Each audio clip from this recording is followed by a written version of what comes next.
அண்மை செய்தியாக பார்த்து வருகிறோம். பெரம்பலூர் அருகே தனியார் பேருந்தில் தீ விபத்து ஏற்பட்டிருக்கிறது.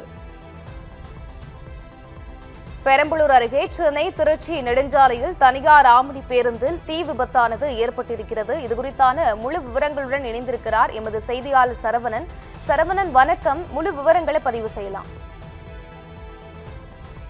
பவித்ரா, வணக்கம். சென்னையிலிருந்து மதுரையை நோக்கி 23 பயணிகளை ஏற்றிக்கொண்டு நள்ளிரவில் புறப்பட்ட தனியார் ஆம்னி பேருந்து பெரம்பலூர் திருமாந்துறை சுங்கச்சாவடியை தாண்டி அயன்பேரையூர் கைகாட்டி சமத்துவபுரம் அருகே சென்னை திருச்சி தேசிய நெடுஞ்சாலையில் வந்தபோது இன்று அதிகாலை 5:30 மணி அளவில் பேருந்தின் டீசல் டேங்கில் தீ பற்றி எரிய தொடங்கியுள்ளது. இதனை அறிந்து ஓட்டுநர் இப்ராஹிம் பேருந்தை நிறுத்தி பயணிகளை கீழே இறக்கிவிட்டுள்ளார்.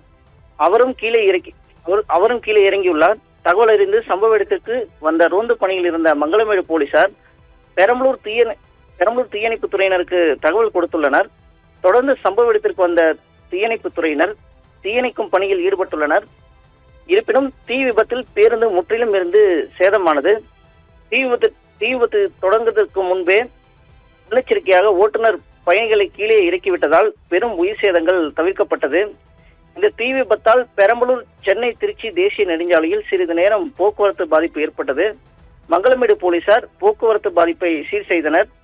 பயணிகளை ஏற்றிக்கொண்டு மதுரையை நோக்கி சென்று கொண்டிருந்த ஆம்னி பேருந்து திடீரென தீப்பிடித்து எரிந்துள்ள சம்பவம் பெரும் பரபரப்பை ஏற்படுத்தியுள்ளது. மேலும் இதே இடத்தில் கடந்த சில மாதங்களாகவே கார், லாரி, பேருந்து போன்ற உள்ளிட்ட வாகனங்கள் அடிக்கடி தீ விபத்தில் சிக்கி எரிந்து சேதமடைந்துள்ளது குறிப்பிடத்தக்கதாகும். இதே இடத்தில் அடிக்கடி நடக்கும் வாகன தீ விபத்தின் மர்மம் என்னவென்று தெரியாத விடையாக உள்ளதாக கூறப்படுகிறது. இந்த விபத்து தொடர்பாக மங்களமேடு போலீசார் விசாரணை நடத்தி வருகின்றனர். பவித்ரா, விவரங்களுக்கு நன்றி சரவணன்.